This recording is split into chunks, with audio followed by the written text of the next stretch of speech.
أنا اسمي مروان الشهيدي وعمري 20 سنة. وأنا ما عنديش شي فترة طويلة هنا باللي إلا عندي شي عام وشي شهرين بحال هنا. أنا في المغرب كنت واصل حتى لتاسعة إعدادي، وتما صافي انفصلت على الدراسة وقررت ندير التكوين المهني وقريت واحد العام ديال التكوين ديال بلومبي الضو والما.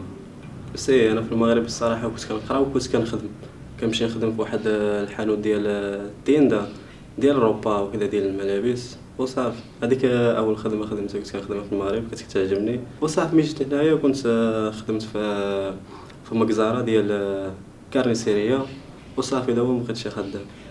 انا كنعرف اللغه الدارجه اللي خلقت بها وعرفت راسي كنهضر بها، وجيت هنايا وقررت نتعلم الاسبانيول باش نقدر نجتمع مع الناس ونقدر نهضر مع الناس الاسبانيوليه.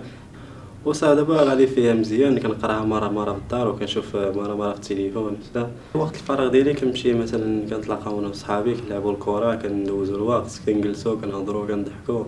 انا الصراحه جيت هنايا اسبانيا ماشي على حسب زعما الخدمه ولا شي حاجه، جيت هنا باش نحقق الحلم ديالي زعما هو كرة القدم وصافي. ما كرهتش نخدم شي خدمه مزيانه اللي نقدر نعيش بها مرتاح وصافي. مثلا ديك الدبلوم اللي كنت قريتها اللي في المغرب نولي نقراها هنايا ونتعلم ونخدم به.